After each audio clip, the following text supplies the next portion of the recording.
The playoffs continue. We are still in the winner bracket in the quarterfinals, and now we have Team Gachi against Team Voice. Game number 1 in our best of 3 series on Battlefield of Eternity. And right now we got on the left Team Gachi with Balor on Suljin, Gachi himself on Murden, Hammerin is playing Thrall, we got Gamer Boy on Jaina, and Polinka on Rhaegar. On the right side of the map, Team Voice with the captain on Tychus. We got Halson on Artanis, amateur opponent. Again, like this has been a constant theme throughout the entire tournament. With all of the pre-bans that we have in the event, Artanis becomes a massive, massive option on Battlefield of Eternity. Mr. X on Uther, we got Makto on Alarak, and Arian is playing Garrosh. So as a quick reminder, the Sisters Call Cup follows the META Madness rules, and with that I mean not only the light version where you can only play hero once within a series, but the full META Madness setup where you have pre-bans. In addition to that, 25 heroes are fully banned out from the tournament. You can find a list in the comments, or better, in the description of the video. And again, a quick reminder, if you watch us on YouTube, make sure that you also hit that like button. It really helps to promote those videos a bit more on YouTube and maybe get some more Heroes of the Storm fans back into the game and into the scene here. And well, while we are sitting here, we have at our top lane Thrall, so he's not part of the 4-man, has gone into the Trolling Thunder as his level 1 quest, or talent. Unfortunately not a full quest. We like the dings, but we don't get a lot here. But we have a couple of quest talents. Rotation, talking about Thrall, straight up to him. And yeah, that's a little bit too much for him to handle. War Chief or no War Chief. That is the end of the green guy. And that is kill number 1. Down at the bottom of the map, Tychus is holding down the fort. Literally and figuratively so far for the team. Red team immediately also jumped onto the camp. We have Team Gachi doing the same at the bottom of the map. So everybody is just trying to go through the early game motions, but for the red team, obviously a bit of an advantage right now. Thanks to the kill, they were able to nap, and with the rotation back down to the bot lane, we are kind of establishing that normal 4 versus 4 again, more or less, because Gamer Boy is now assisting at the top to try and take that mercenary camp out, to make sure that Thrall actually has a chance here against Artanis. But we're also starting to near the first objective, so with the Immortal on the horizon, we have the blue team already making plays for their own Shaman camp, and I would assume the Team Voice is going to follow soon here. But we had quite a lot of pretty sick games in the round-robin phase already, now that we find ourselves here in the winner bracket. It's gonna get interesting. Not only are we gonna run in some best of 5s later on, but talking about running into things, Muradin gets caught mid-jump by Garrosh, and that is kill number 2, and a bit of a lead in experience now for Team Voice. So this could get very interesting here. We got the bigger they are on level 4 for Tychus, clearly aiming to take Muradin down and apply pressure onto him. We get Amani Hyde for our boy Suljin. Next camp overtaken on the right side. And a couple of extra sadism stacks that we already see for Makto's Alarak, with a show of force as a level 4 talent. But again, the Immortal spawning in just a moment. We already have the camp taken by the blue team. And the unfortunate truth is that they took it a little bit too early and allowed the red team to defend it quite easily, which now gives a small advantage in the first objective to Team Voice, because eventually somebody will have to split from that attack and defend against the Shaman. But Team Voice is also a bit slow to the objective, so they are losing the halftime show without ever really fighting. Now Artanis is also getting attacked. Nice dodge though, but obviously he just flips himself back into the action, and they are trying to get a counter kill here, which might actually work out, and indeed does. Muradin is gone. Nicely done. That kind of redeems himself here, because that could have been hella awkward if they would have now tried to go for the objective. But the red team still has a chance to fight back. The blue team has taken a clear lead on the first Immortal though. But the fight centers around the damage dealers, and Suljin is gone. And while this happens, we have Tychus just going ham on the opponent's Immortal. So it actually feels like Team Voice might be able to turn this one around. Artanis is now back too, can leverage his amateur opponent, and does exactly that. The 3-man currently attacking. Alarak, 114 sadism, and I guess he can kiss those goodbye. Gets isolated, gets ragdolled, and that's the end of him. But he bought a little bit more time for the team, and that results in the first Immortal being claimed by Team Voice. So, nicely done. Well done, well played. And by now, all the way up at the top, the blue team is already taking position on all of this. Trying, of course, to properly defend. The shield is low. It's not a really big shield or anything, so should be able to take this one out without losing too much ground here. But it should probably, or will probably cost them a wall. Probably something that Team Gachi cannot do, and that's exactly what we're seeing them try and play for. Yeah, Stormbolt misses, Mirrodin trying to throw one over, but Tychus was a little bit too far away. So, the Immortal, yeah, I mean, not a whole lot. They got a tower and a bit of damage on the rest of the wall, but not really a whole lot. That was an interesting little nap, so we have another kill. Garrosh is actually just really pulling this together for the team. It was a beautiful throw by him, and then the immediate attack against Jaina. Anubarak obviously quite thankful for such a big opportunity to get a kill, and you don't have to ask him twice. So right here, Jaina the one to fall, and then afterwards they're looking to see if they can maybe even get another one destroyed. That's not quite the case. We have 5 kills to 2, and with that lead and experience and just the general position that they have now in game number 1 of this best of 3 series, we see Team Voice pulling slightly ahead. Now, they're going to try and also leverage an early level 10 ability to try and go for the objective for number 2, for the second Immortal. And they might be able to pull that off, especially with how much pressure there is on Gamer Boy. I mean, Jaina is trying to get into range to get some burst through, but she's getting targeted over and over again. And now Mirrodin is the recipient of tons of burst damage, and that is the end of him. Even with Thrall trying to come back with another Chain Lightning, we're now having Voice surviving and retreating. So more and more experience on the side of Team Voice, and an early level 10 is absolutely inevitable at this point. Team Gachi will try to close that gap, but I highly doubt that's gonna be happening in time for objective number 2. So maybe after the halftime show they can fight on an eye level again. At first the red team will dominate this one. We now got the deadly charge, another play and another kill. Thrall without a chance. Uther with a fantastic stun here after Garrosh set up the play. And the blue team is at least coming in and dishes out some solid damage on the Immortal. Now, obviously, now they gotta fall back. They are the numbers disadvantage. They don't have level 10. But that was still a pretty sneaky play that they were able to execute to get themselves at least... I mean, I don't want to say a lead, but they were initially taking a lead and now have reduced the hit points on the Immortal by quite a bit. So, not too bad. Now, obviously, it cost them one of their heroes. We have, next to the Deadly Charge, now also more stuns from Uther, who went straight into the Divine Storm. Level 10 after the halftime show is now coming in for Team Gachi. There's the play. Stormbolt misses. The dog doesn't.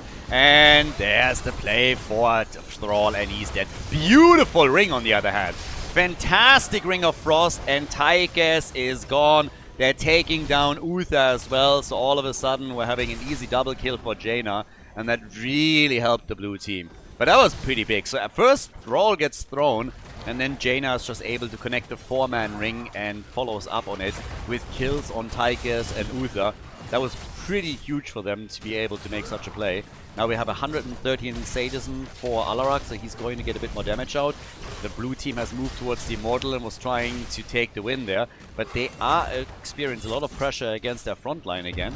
And while Garrosh is a bit low, Jaina also needs to be careful. She can't frontline this completely. But this is still a very back and forth battle for Immortal number 2.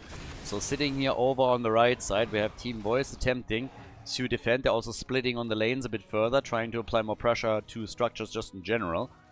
But with now 6 stacks on the baseline for Suljin, we will see him try and make the difference against the frontliners of the red team as well. He hasn't been stacking a lot, but if they can use Jaina to slow and control the front line even further, then that might change. For now, it's another play with a beautiful stun on Rhaegar. Yep, that's where the Divine Storm comes into play. But look at this. Ring after the Immortal stun. Unlucky. First, we got the stun from the Immortal, then Jaina with the ring, but Anubarak is wrecking them. Double kill, and then moves out, does not get killed here, keeps his sadism stacks. They are taking down Tannis though, so he's gone, but woo, what a slaughter. So look at this. First they're getting a kill, then it's the pushback straight into the Immortal stun, and that was just a work of art. Jaina saw that coming, followed up on it with another Ring of Frost, and then they're able to net themselves a few more kills. So this really, really helps them out here. The one problem, of course, is that we have lots of sadism stacks now for Anubarak. He's sitting at 124.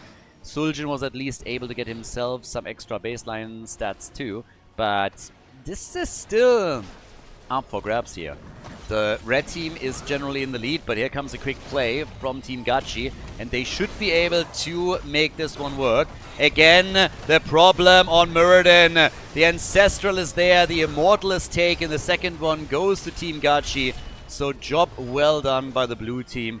The Ancestral is the only thing that they needed to use here in order to grab it. It was close at some point, but now they can try and fight through the top lane. Now, of course, this also is with a level 13 talent advantage. Again, the CC chain. The attempt to get the counter kill from Jaina. The rings are connecting extremely well. I mean, Gamerboy had some trouble staying alive in the earlier stages of the game, but now we're seeing Jaina just connect one ult after another. And it is... Ooh, nice swap attempt by Tannis as Jaina ice blocks. But that fight isn't over yet. If he gets his cooldown back, they can go for an easy kill here. And they do. Muradin is gone. Jaina at least escapes. She's sitting at 27,000 top damage in the game right now. But Thrall stayed at the bottom of the map and is trying to apply more pressure here. Muradin at 5 times, by the way. Muradin has been dropped 5 times so far in this game. 132 sadism now for Magdo. And I have to say, if they can take Anubarak down, he will eventually just dominate on the damage numbers. He is going to do an enormous amount of harm to them if they are not able to take him down and reset the sadism stats. But now they get at least a kill against Garrosh, so that's a good start. We have Muradin coming back too. 21 kills already, so we nearly have 2 kills per minute right now. 7 to 14. Both teams with level 13 talents. And there's another quick move onto the objective. Well, the mercenary objective. Don't have an Immortal on the map now. But I think the fort at the top lane is essentially now a goner. So yeah, they're coming in, they're taking this one out. That's an easy destruction of fort number 1 in the game.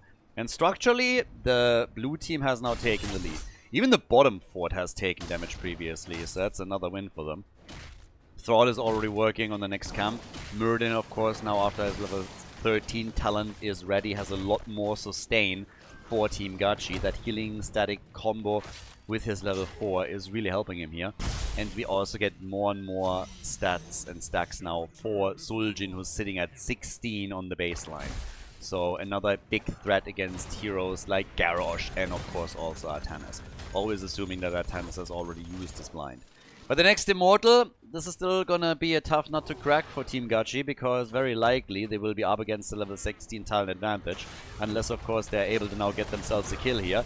Garrosh was double checking. This time the ring is missing. Sundering also not that successful. They try to go for Garrosh. He's completely unimpressed. Ancestral comes out. Ice block as well. As we had the heals, Jaina is gone. Anubarak is in the corner. 140 sadism, and they are gone as Anubarak dies. That's exactly what they were afraid about. Now Suljin is ripping them a new one with him killing Anubarak, Uther, and also Tychus.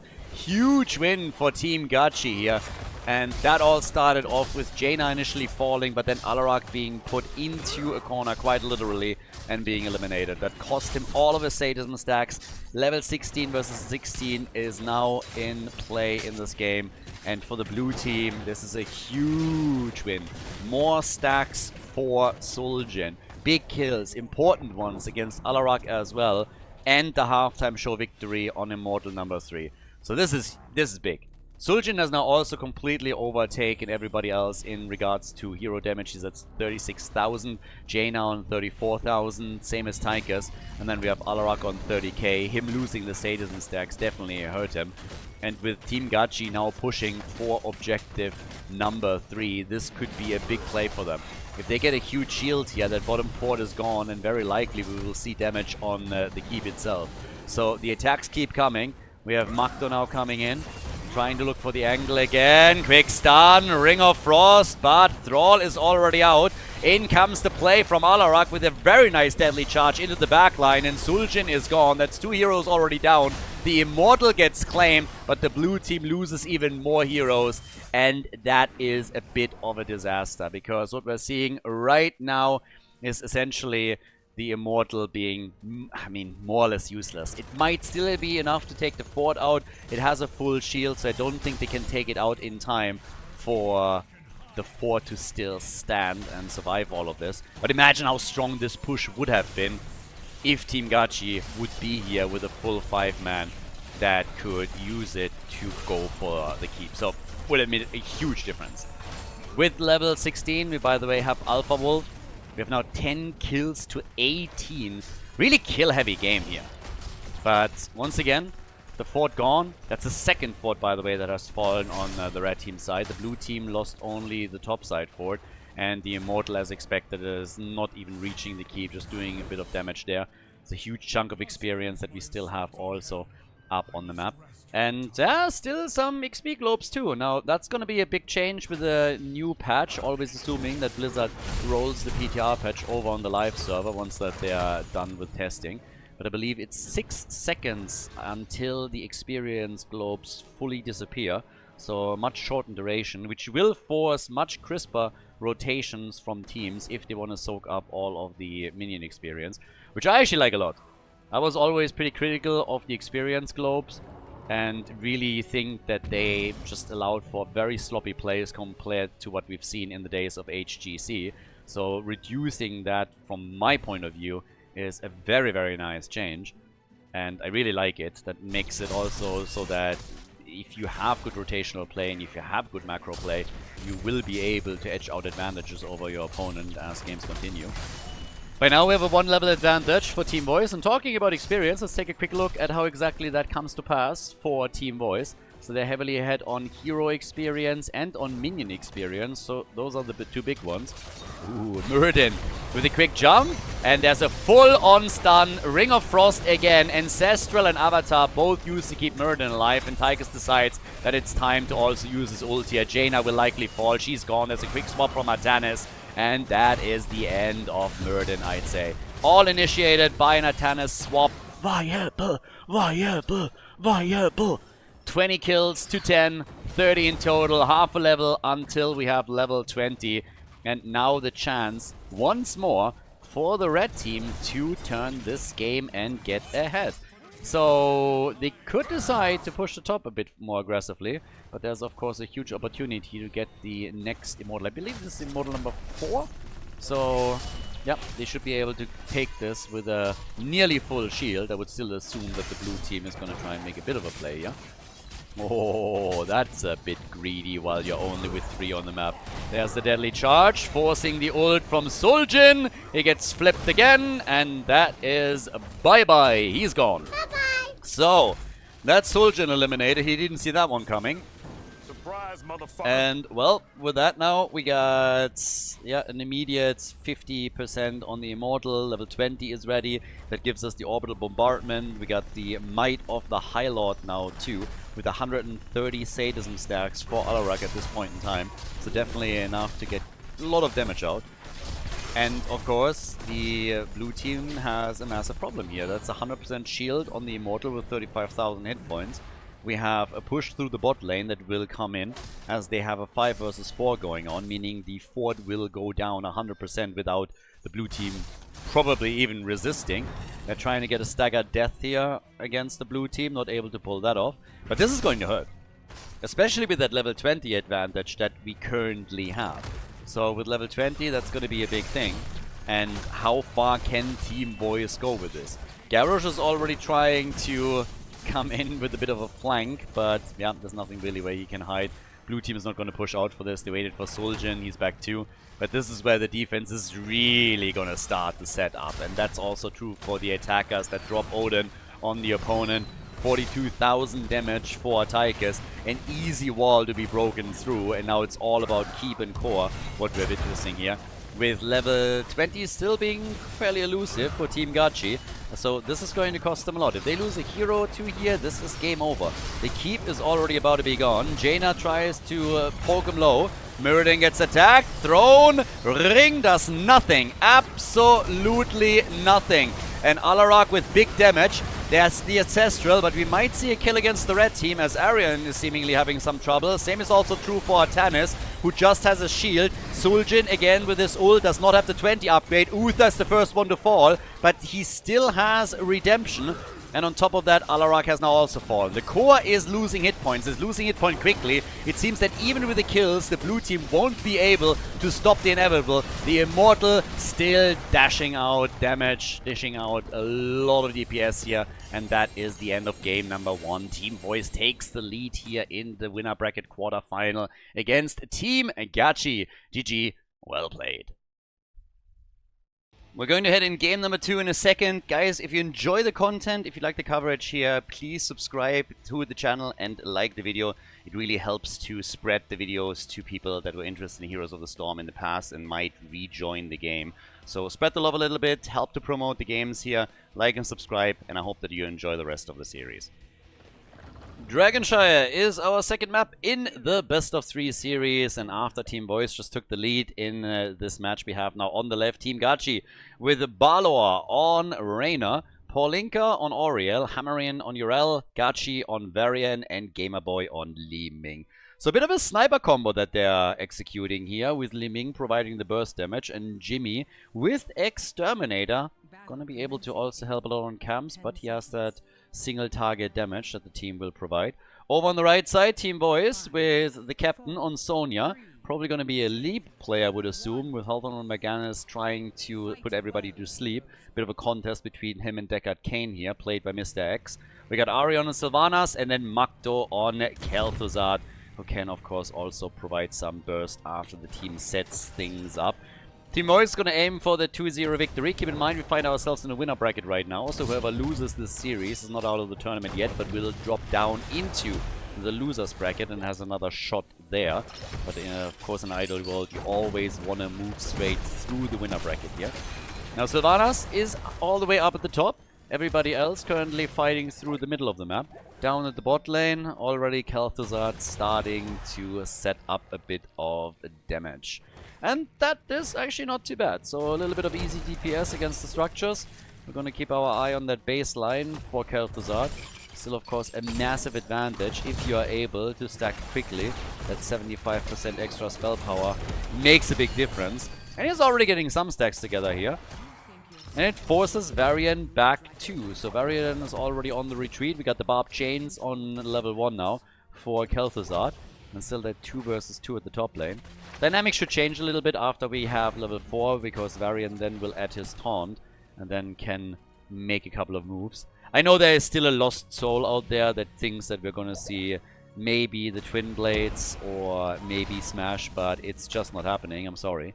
Especially Twin Blades. I mean, with the bounty system in previous tournaments, we even incentivized with money players to try and play with Twin Blades, and even there we only got the occasional one in the early stages of the event where you had a huge skill discrepancy between the teams that were colliding. So yeah, without those incentives, Wind Blades, it's just not a thing. So yeah, I'm sorry, it's gonna be taunt, and you know. Now, with the first objective being up, we have a couple of camps that were already claimed. Kel'Thuzad still all alone down at the bottom of the map. Taunt is in. So this is where we're gonna see Li Ming try and get some... Yeah, there's the taunt already. Li Ming wants to go for the kill. With level 7 she's gonna have Calamity. For now she's completely reliant on the missiles and the orbs. But the camp at the top gets pushed, and Team Gachi is so far defending quite nicely. Balor with a... I gotta admit that now, after I played March of Giants a bit, unfortunately the alpha now closed again, so there's currently no chance to play the game. But after playing a little bit of March of Giants and dabbling in that, I gotta say the sound design in that game is absolutely spectacular. as Sonya becomes first blood in the game. And after that sound design in the game, going back to see heroes and Jimmy, you know, with an actual machine gun just sitting there, and it sounds like a wet fart. That's basically what it is. Just the entire time, or basically, it's more like a dry fart if you're honest about it. But him coming in, just like... And then you have the sound design on the other hand on March of Giants, which is nothing short but incredible. So, yeah, hits a little bit differently, I gotta admit. Then again, Heroes has obviously a lot of pretty amazing features that make the game unique and were the main reason why I actually fell in love with the game in the first place. But the sound design, maybe not necessarily one of them. Never really, honestly, to be fair, never really bothered me until I played some other games where I could just see that there was a massive difference. But at least we have some nice banter going on between the heroes in general. And a couple of pretty epic voice lines. Say hello to your sister for Yes, you're one of them, Leo, but you're not even in the game, so shut up a little bit. Or you're gonna get slapped. So, with that, we get now level 7, a bit early for the blue team. They have gotten first blood, of course. They got the first Dragonite as well, back on the back of that. Now maybe even another kill as they're coming in here. And Jimmy on the Dragon has actually... Ah, nice! Li Ming solidifying that kill together with Varian. But very well done actually from Jimmy as well, with all the damage that he was able to do with that first Dragonite. Always playing around the cooldown. Especially on the first decay, it's really easy to burn it down in a couple of towers by being too aggressive and then losing it super fast. If you can just hold it for the entire duration and play around the ability cooldown time and time again, you can do a lot of damage. You might not be able to take a fort out, but you should still be able to destroy a few of the walls. And now we have a level advantage, more or less, for Team Gachi. They have 2 kills to 0 and will hit an early level 10, always assuming that they're not losing heroes in the next couple of seconds here. We got the Empathic Link for Oriel. For Jimmy, we have Unstable Compound now in play. And as they are grabbing more camps, you know, still, yeah, well, Varian sitting at the side, looking for new opportunities and also for securing the entire play. 15 stacks for Varian.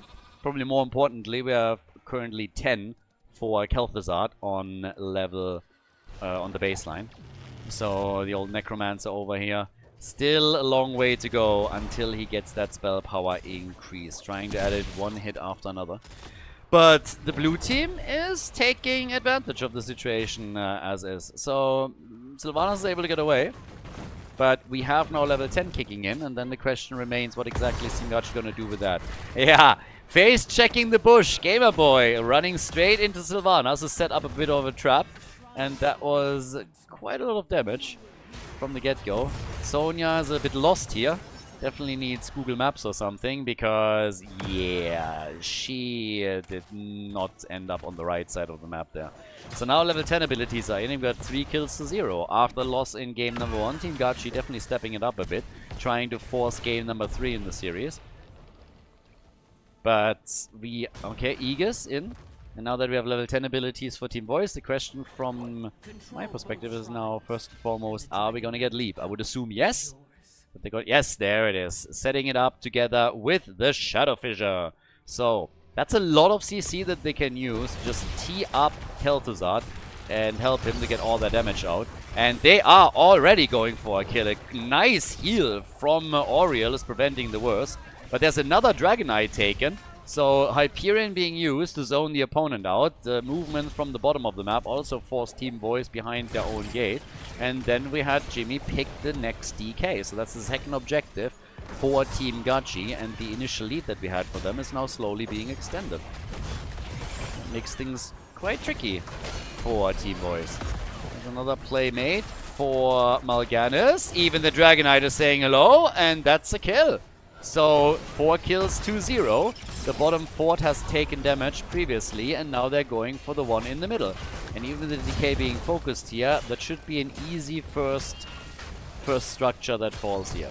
So well done. A few more stacks for Kel'Thuzad, but he needs to hurry up if they want to have a chance here. So stay a while and get Aegis'd. Yeah. Nice hits, by the way, with the Shadow Fissure, but we have 16 stacks now for Khaldor, and he definitely needs more if he wants to get all that damage connected. So the red team was hoping to get a kill against Varia and Oriel. They couldn't kill either of them. Now we got 15,000 damage for Sylvanas. That puts her in the driver's seat for Team Boys. Top damage on the blue team is currently Li Ming with 16,000. Jimmy, on the other hand, with 15k himself. Down at the bottom of the map. Still the next camp taken. Keep in mind that Jimmy actually went for Exterminator as his level 1 choice, so he is benefiting in those situations from that talent choice quite a lot. Level 13 ready, and that gives us the cooldown reduction for Jimmy. As we have again, this time Urel getting attacked at the front, but not really a problem for her. This could be an issue though. In comes the attack against Deckard Cain. Nice ult though from Khaldor, and that's a kill. Oriel is gone, leap and hit, Li Ming is dead, and this is finally where Team Boys is showing their skills.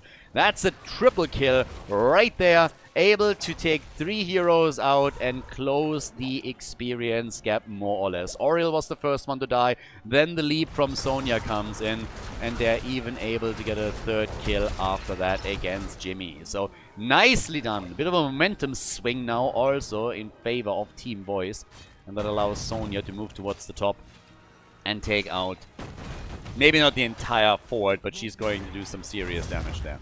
Varian is moving in. Rest of the red team is pushing at the bottom of the map with the help of Sylvanas, which is of course always a boon when you're trying for structures. 18 stacks now for Khaldor. 6, by the way, for the level 4 talent on the side of Oriel, so she's nearly done with her quest. It's not going to take her too long over here. So a little bit of a damage bonus would certainly go well for them. But now that we're heading for objective number 3, we are nearly even. And for Team Boys, this is fantastic. They want that 2-0 win. Question is simply, can they get it? They've done very well in game number 1. But this has been a much closer game here on Dragonshire. So we'll see how far they can go with this. The first 2 objectives were easily claimed by Team Gachi. Now the big question, can they do it once more? Top side, Sonya can push for it and try and take control. Blue team is now moving instead down to the bottom of the map and is taking this. Urel still sitting in the middle. And yeah, the hits, they keep coming. They're trying to get some extra stacks for Khaldor, and it's working out. He's sitting at 20 now. So he is getting there.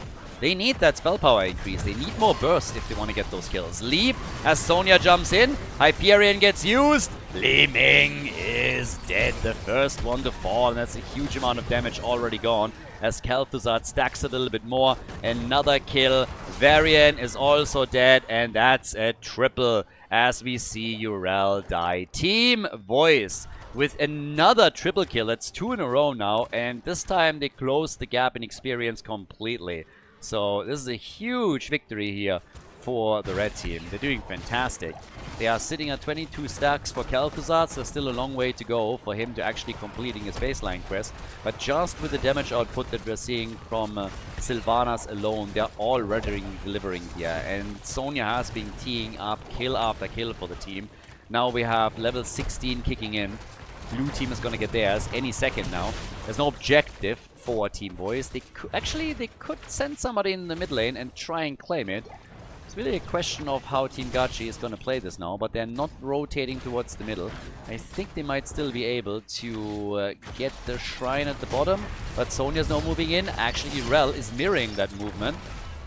Yeah, Mal'Ganis is able to get away, and the bot lane is about to be controlled. So, no Dragonite. Mal'Ganis actually dies, got caught by Urel and eliminated. But they were able to still do damage at the bottom of the map and even damage the keep. But they're losing some ground now. After they lost Mal'Ganis and the Dragonite was denied to them, they also lost Deckard Cain.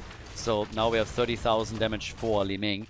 And the blue team, given the fact that they have a 5 versus 3 going on the map, have now a chance to get another Dragonite for themselves. So not all lost here. Losing hit points at the bottom obviously didn't help. Sonya with a kill on Urel.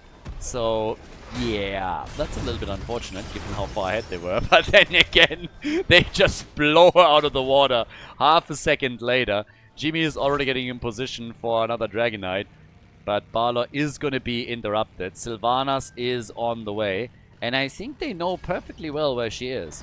So here comes Auriel. There's an interrupt once, but I don't think that they're going to be able to interrupt Balor for much longer. The ult on Kel'Thuzad gets used, but he can only do so much. And now we have another Dragonite for Team Gachi. So nice spot for the blue team to be in after just recently they lost the big advantage that they were running up at this point.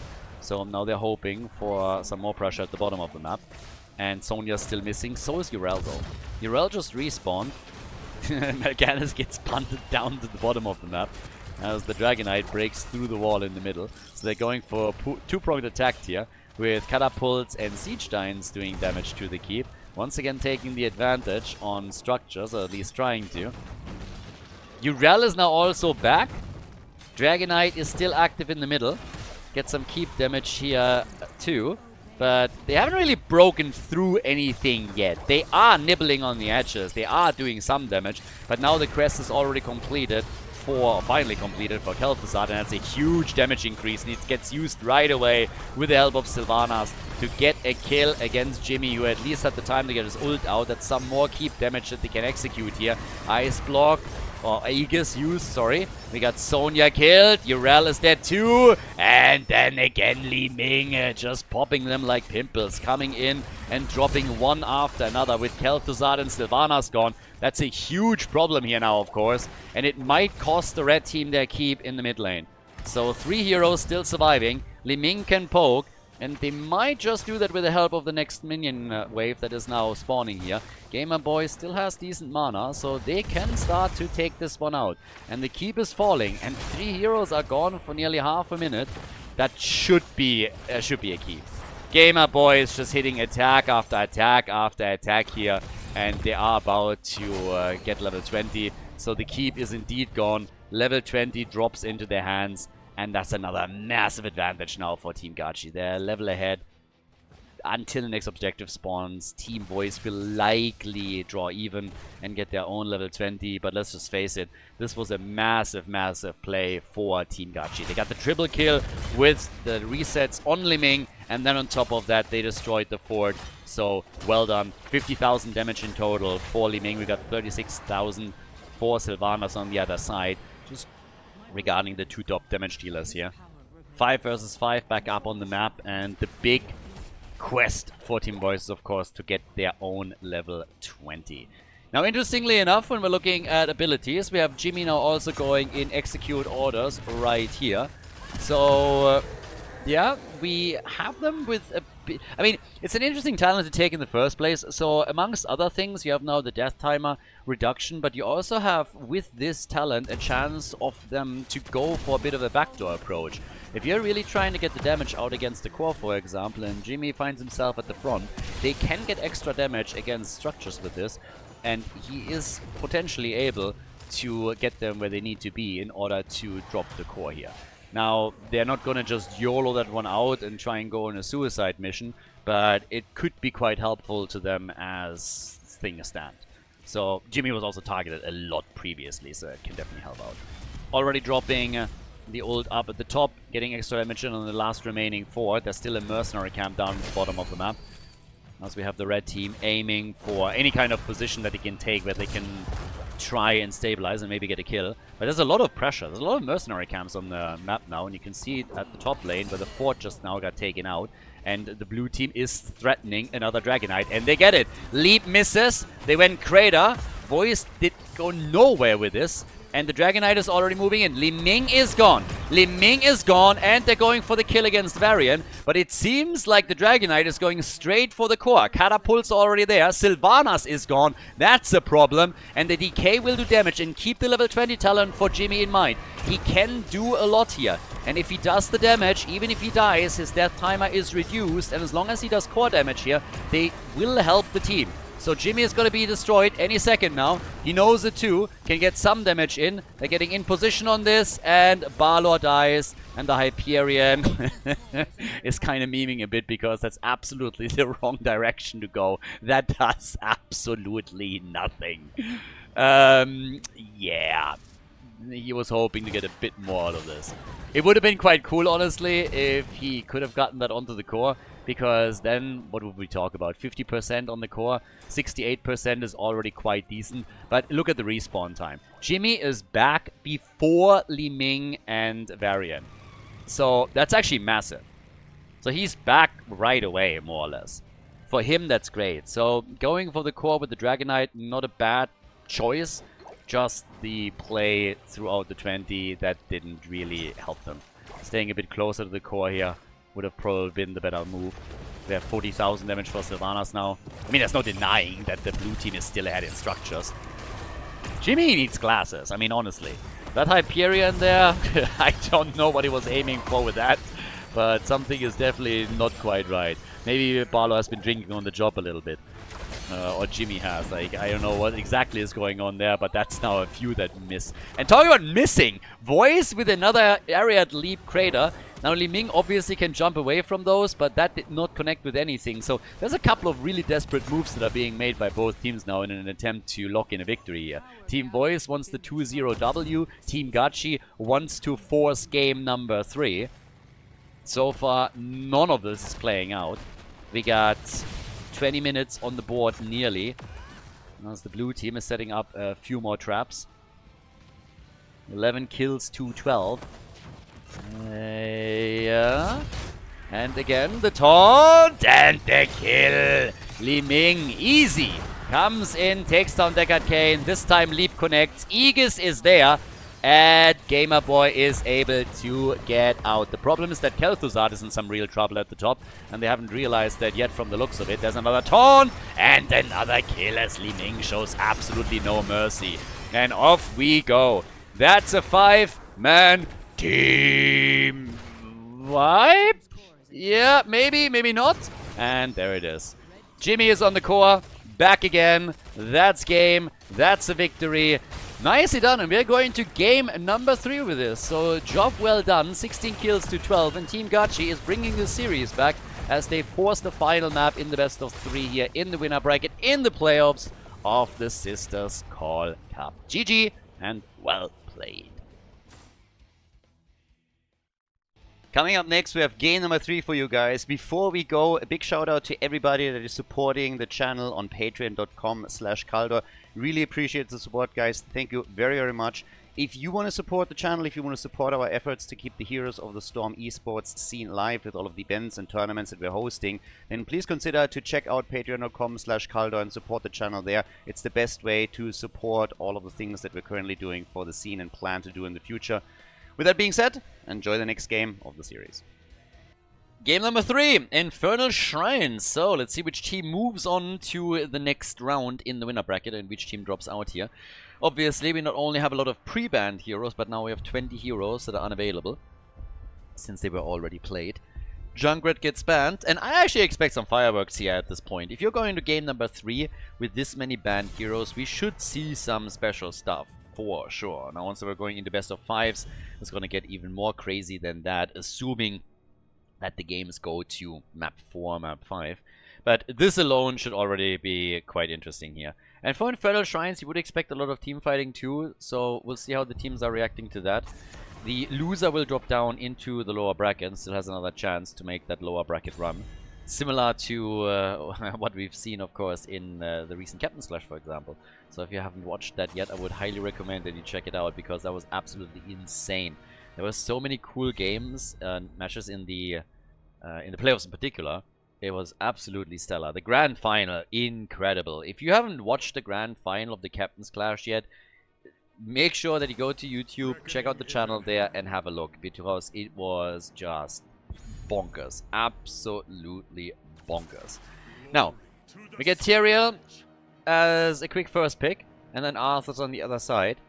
Now, again, in any kind of Meta Madness style format, what obviously tends to happen at some point is that certain roles there's certain pressure on them.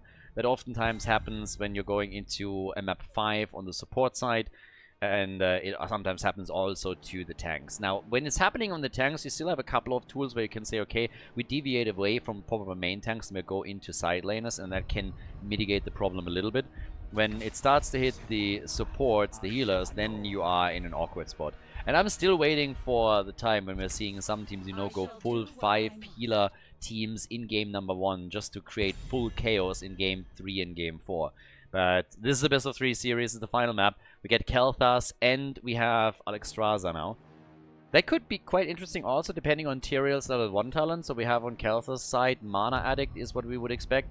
And Tyrael, he can go for the Ardent Restoration, with Alexstrasza continuing to just provide additional globes. That could get interesting. Making assumptions here, of course, already. Not even guaranteed that Alexstrasza is going to go that way with her build. Zagara gets banned out. And the final ban for game number 3 is Malthael. Yeah, Anna plus Malthael can be a problem, honestly, when you are this deep into a match like this. That nano boosted Tormented Souls, if you're going for it, oof, that hurts. That definitely hurts. We have seen this occasionally with an Uther. Uther doubling as a main tank with Malthael, going for Divine Shield, Anna as the dedicated healer, and then Divine Shield plus Tormented Souls, and Malthael can absolutely murder you. But we still have a happy recipient for that nano boost. It's Ophia. We get Chen, so we have an Arthur's Chen frontline, which is awesome. It's going to be a lot of fun. Fat Illidan here on the red team side is going to jump in and try and wreak havoc. And usually he is quite successful in that regard. Now, for the blue team, we need a bit more damage. We need also the side laner. They know what they're up against, and a bit more of a beefy lineup would help them. They go for Zul. And what is the final choice on the red team side? Again, final map. This is match point right here for the two of them. So we get Cassia for damage, and we get Zul. That gives you a Zul Tyrael frontline. Not really the most hit point heavy lineup there. But if they can keep them alive, well, yeah. How is the red team reacting though? Are we gonna get more melee? Yeah, we're getting Probius! A little bit more pressure. Ladies and gentlemen, the final map, Inferno Shrines. The blue team, Team Gachi on the left with Balor on Cassia. Their frontline, if they can keep it alive, this could get wild, but there are, of course, still a few concerns. We have Hammarine on Zul. Tyrael, played by a Club Gachi fan, is going for exactly what we talked about earlier, Ardent Restoration. So I would expect Alexstrasza to, yes, go into the Circle of Life, and here we go. Gamerboy is playing Kel'Thas. That will be a Mana Addict pick for him. So we're all going to center this around the globes, as on the right side, Team Voice is playing with the captain himself on Ophia. We got Halcon on Arthas. Magdo is playing Probius. Mr. X on Anna. And Arian is playing Chen. So, let the games begin here. Probius can be a bit of a menace. Can definitely be a problem if he has time on the side lane. Or even on just on the objective itself to properly set up. So that's another thing to really keep an eye out for. Seeing Kel'Thas getting attacked immediately. And it's all about the globes in the early game. I mean, Alexstrasza needs to be diligent about picking up as many of those as she can to not instantly, but to complete her level 1 quest as quickly as possible, so that both Kel'Thas and Tyrael can capitalize on that. Down at the bottom of the map, while Chen is being chased, we have already some structure damage coming in. They're going for that super quickly here. And the side lane has now been established too. So all the way up at the top, we're getting Arian going up against Hammarine here. Chen plays against Zul, and if not for that little trap here, Zul might have been in trouble too. Yeah, this could have been an issue. Now, as it stands, we are past the 1 minute mark. The camps have spawned, so this is obviously going to be the focus point for the teams, at least initially, and they're immediately starting to make their way onto this. We have still the pressure at the top, and it seems like Chen is doing a pretty good job against Zul, already forcing him back here, assuming that he has also topped the fountain. That's giving Chen a pretty nice position on the map, despite the fact that he is riding an absolutely fugly mount here. So, disgusting! Worst mount in the game. I actually think it is the worst mount in the game. I mean, honestly, do you know a mount that's worse than that? That lizard is just hands down the worst one. I don't know another mount that I think is uglier than this one. But as is, we have now 3 stacks for Alexstrasza.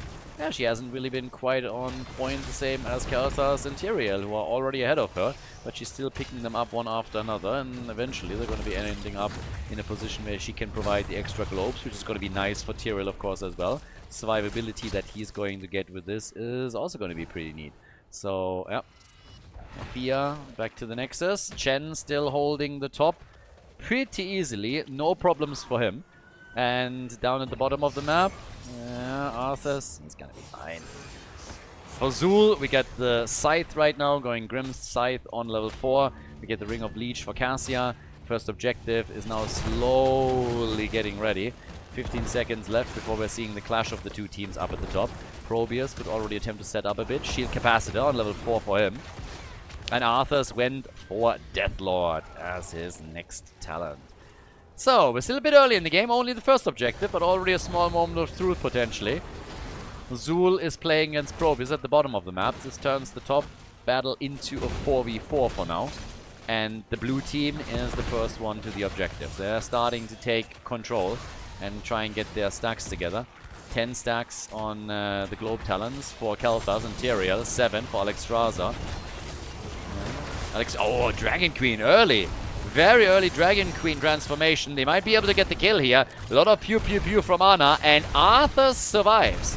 Good for them. Arthas survives. They have the early level 7 now, and the Dragon Queen is gone in just a second. So this is big. They're trying to even get the kill here, pushing back not only Alexstrasza but also Tyrael with 23 minion stacks towards the blue team. Team Genji is doing pretty okay, but Probius is now starting to rotate towards the top. They have their level 7, so there's no reason for Probius to match the rotation of Zul any longer. Zul can get level 7 for the team and has now just done so, but if they really want to have a chance at the Punisher, they will have to rotate him towards the top 2, and so far they haven't done that yet. Seems like Tyrael is in a bit of trouble. Still able to move out, so Tyrael fine for now. But what about Balor? Balor and Cassia gets body blocked here. Heavily body blocked. They're slowing him down, and that's the kill. That means Zul is very likely going to stay in the middle, and he will get structure damage for the team. So Team Voice is very likely going to get themselves a Punisher, but I am not entirely convinced that they're going to get out of this ahead, because this is going to do damage in the middle. So towers are falling here. Zul honestly, it seemed like he was initially thinking about going towards the top again, and then the call was made to keep him down at the bottom of the map. If he would have stayed there right away, I think this bot lane would have lost also the wall. But as is, Chen is now defending the middle and will then move down to the bottom of the map in order to deal with this. So he should be able to defend this properly. The Mortar Punisher at the top, as expected, in the hands of Team Voice. Level 7 talents also gave us the Immortal Coil. Bait over the wall. Yep. And now the chance to take not only the wall down, but maybe start damaging that fort too. And well, we could actually get a lot here. Fort is already getting a bit destroyed, but yeah, 30% of the HP are gone. And that's about where it ends. In the middle though, we still have the Panda holding the line for the red team. Blue team still with the same job that they had earlier. First of all, keep everybody alive. This is always good. But more importantly, try and get those globe stacks, because they are really trying to scale into the late game. This is going to be a big use for them. Not only for the mana pool for Kalthas, but also for the shield. That's obviously going to be pretty important for him. That's another one that they will really need to pay attention to. And then the next question becomes immediately, what about the survivability that we're seeing from someone like Tyrael too.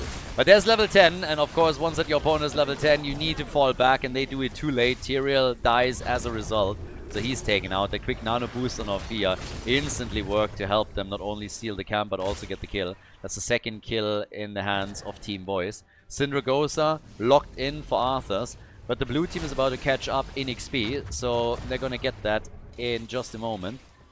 All the way up at the top. Well, Orphea's coming in.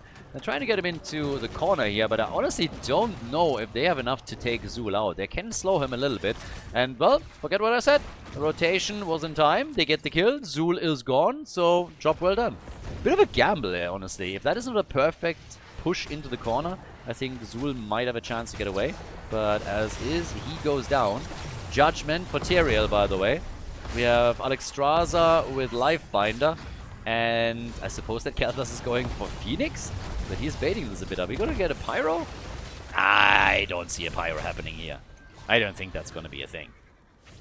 It would be interesting and kind of funny if they actually did, but I have my doubts right now.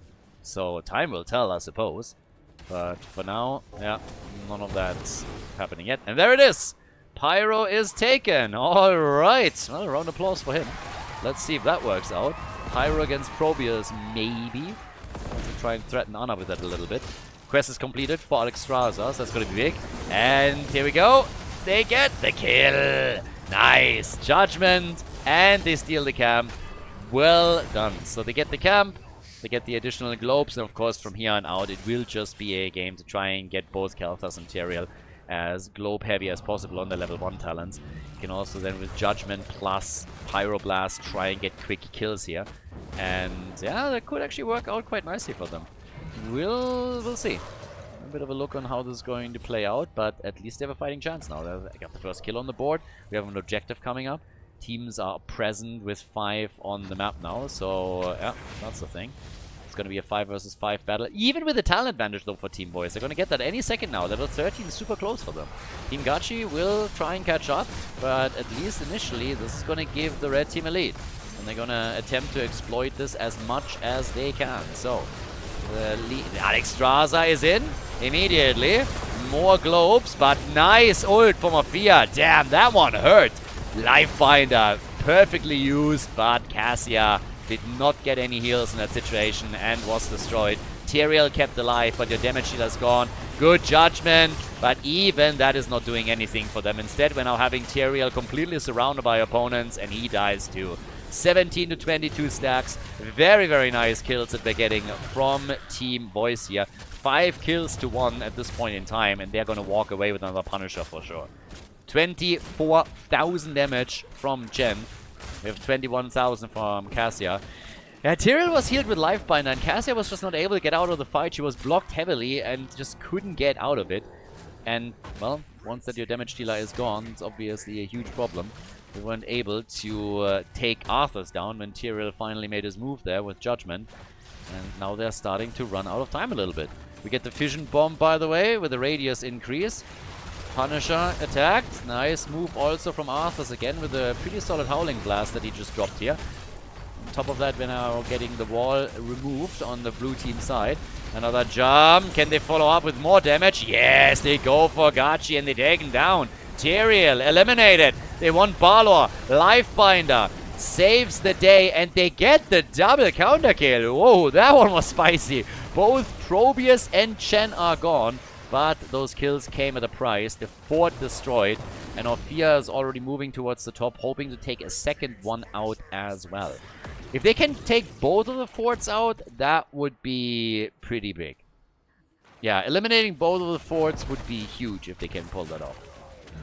But Zul'jin, not Zul'jin, Zul is there now. We still have Arthur sitting at the side, so they are trying to just drop him. Howling Blast connects, and that's where the damage comes in. Judgment on Anna. They want that fort, and with Syndragosa, they're even keeping Orphea alive. Now, this fight isn't over. The fort is gone, but they're going for Anna now, and she just doesn't stand a chance. There's way too many heroes that were moving in. We still were down 2 heroes on the red team side that are just now coming back from the Nexus. And the timing could, of course, not be any worse. I mean, this is a bit disastrous for them right now.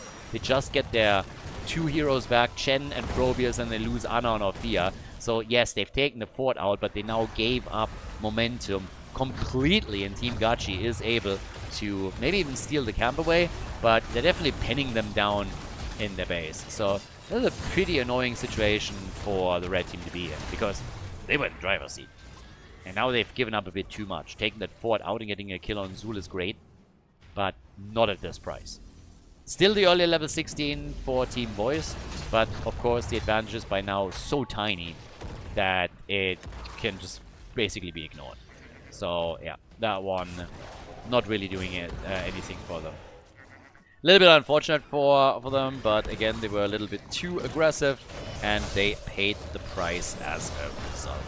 Quick judgment, and even... I mean, in this case, again, going for Pyro. The problem with Pyro, honestly, right now is that it doesn't really do anything for them, because every single time that they're utilizing Pyro, it's essentially a situation where the team has already lost the tools that... the other team lost already their... the other team lost their hero, and Pyro as a tool doesn't give any value to Team Gachi because it hasn't connected yet and is still underway. I guess it's just a bit of an overkill situation, so it's not too horrible, but it's still funny to just see that. But the idea is obviously go for a single hero blow up. 33 stacks now for Tyrell, 44 for Kalthas. Kalthas is going to be pretty happy about this. It seems that the blue team is also slowly starting to take a lead in all of this by being able to pull ahead in experience. Arthas hasn't died yet at Team Voice's front line. And yeah, by now we have another shrine activating up at the top. Down at the bottom of the map, the Khazras are going to come in here now too. And the red team, of course, setting up and now trying to take victory here again. I think it's like one of the few first times where they have like a proper chance again. They lost some structures and they're in danger of losing the fort in the middle if those minion waves push in properly, but at least now it's objective time. And with that we're playing for Frozen Punisher, so it's going to be a pretty tough one. There's also still a fountain over here on the right side for the red team, so that gives them an advantage if they can disengage from the fight and then move back in. Nice ult. I mean, a slow there would be great, but Syndragosa comes a bit too late. Judgment, and it gets negated by the barrel. Nicely done by Chen. But Barlow is in trouble. Lifebinder, and he makes it. And Judgment blows Ophir to pieces. Big plays. Value Judgment. Chen in the corner, and he gets killed too. Honestly, the red team looked so good in this fight initially, and multiple times I really thought they had a kill right then and there. But the blue team survives, and now they killed Chen plus Ophir. So we are really seeing a comeback from Team Gachi. They lost a lot of momentum early on in the game, but also thanks to them scaling heavily into the late game now, they're doing better and better with every single team fight. It's pretty difficult for Team Voice to currently get kills here, as you can see. So, yeah, this will be a bit rough. The lead in experience now goes to the blue team. They have also the Frozen Punisher. That topside fort is gone 100%. Won't be able to save that no matter what. And after that, we'll have to see what else can be done here. I mean, for now, it's pretty clear. It's all about the blue team trying to take the topside wall out on the keep and attempt to maybe even take that out. I don't think they can get level 20 in time for that push. So what we're likely going to see is them simply making a move for the wall. Anything else is a bonus. If they somehow can get a kill here, then fantastic. But I wouldn't take it as given. So, yeah. 54 stacks, 38,000 damage now from Ophir. And the wall is gone. A little bit of damage on the keep. Nothing too insane, but it's there. And with a rotation towards the middle, it should also help them to take the final fort out, which is obviously always nice as well. You take that fort out, get them a bit of an easy hit here. Maybe they were a little bit too late to push for that aggressively, but they get a second camp. So with those Khazras, they should be able to push for it. If not, they at least pin the opponent down. And yeah, that's essentially what's happening right now. So they're able to pin the opponent down for a bit longer. Could have taken the bottom camp too. Have decided not to. Upgrade for Pyroblast. Alright. We are getting the Presence of Mind. Yeah, and quick hits here. As Judgment comes in again. They go for Syndragosa. Not upgraded yet. Will be later. And boom! Anna gets killed. And we say bye-bye! Nicely done. Granny is gone. It's Pyro value. I gotta say, this is way more Pyroblast value than I initially expected. So, Kersos is actually crushing it with this. This is the second heavily impactful kill that he was able to get. And now that we have level 20, keep that cooldown reduction in mind too. So, this can be super, super nice. If you get that cooldown reduction in big team fights, then that will allow you on a shrine to get a second Pyroblast, maybe even in a situation like this. Because right now, he's already down to 20 seconds. So, yeah. That's very, very nice. And they're pushing for the fort now, or for the keep. So they're starting to get that damage in here. Topside gets besieged. And here's the level 20 finally on the side of Team Voice. Absolute Zero. We're getting the Eldritch Conduit and shoot 'em up from Probius. And talking about Probius, Probius is sitting at 33,000 damage. Same damage numbers that we get from Chen. Nothing too insane, but where he of course shines is the wave clear. And that's where we're seeing him with 173,000 siege damage now. Next objective is going to spawn at the bottom of the map. And now that level 20 is in, to be honest, the difference between the teams is not that great. It's 1/4 essentially. 1/4 of a difference. Now you can always make the argument that, well, there's some walls destroyed, the keep is already down to 50%, and in the middle there's also no wall here. And that's obviously true. But just on how much of an impact the impact that those structures have, the towers, is simply that when your opponent wins the next fight, they have an easier time pushing for keeps and go for core. And let's just face it, if a few more team fights are being won by the blue team, they're going to take this one way or another. But the important part is that when it comes to the catapult pressure, the only difference between the teams right now is that 1/4 at the bottom of the map. So at least the lanes are not pushing that aggressively. The issue for Team Gachi, for Team Voice, is that Team Gachi has a very big push happening at the top with a Shaman camp, so their keep is likely going to fall here. They are putting all their eggs in one basket. They want to win the fight down at the bottom of the map, win the objective, and then take it from there. If the blue team can win this fight, it's likely lights out. But it's Tyrael that dies first. And Anna will die. No, she survived. Anna survived to Tyrael. Now Zul's gone. It's comeback time, baby. Oh my god. They're going for Cassia and they're getting a kill there too. All of a sudden, the blue team is 3 heroes down. The cost of all of this is the keep at the top. We talked about it. But now they get the Punisher. And with this, they really have to then try and get a lead in the game. The fort at the bottom has to fall. They should honestly attack this already. They shouldn't even wait for the rest. Give Probius a little bit of time to take the top side waves out. Give Probius time to defend the middle. But don't take the Punisher immediately. Or go for the fort instead. There's 30 seconds left for Cassia. And, well, the keep is... the fort is of course a goner. But without Probius at the bottom of the map, can they get enough damage done here? I'm not so certain. I would have waited. I would have absolutely waited. I would have stayed at 39, allowed Probius to defend the middle properly, because right now there's still a Khazra camp here. Thankfully for them, catapults are now spawning in. But then they could have pushed with all of them right away, which wasn't really the case right now. So what we're getting instead is now the bot lane push. Probius is arriving. The Punisher, on the other hand, is already down to 60% of its HP. They're opening the wall up. That's definitely a thing. But how much more can they get on the keep itself? Can they take this one out and completely equalize the situation on the map? Game number 3. Again, the loser drops into the lower bracket. The winner moves on to the winner bracket semifinal. And it seems like they can, at the minimum, get that keep. Yeah, Syndragosa comes now in too. Arthur's using it. They're trying to go for the kill. And Cassia's gone. Cassia's gone. That's massive. They're isolating Kelthas a little bit too. Zul is gone. Oh my god. They're actually pulling this off right here, right now, aren't they? They go for the core. Team Gachi. Honestly, it looked dire. They were in trouble. Behind in kills, behind experience, losing structures. Now it's 12 kills to 9. And they are about to move on, or Team Voice is about to move on, my bad, to the next round of the tournament, of the winner bracket, as Team Gachi drops down into the losers bracket. Nicely done. What a comeback here. GG. Well played.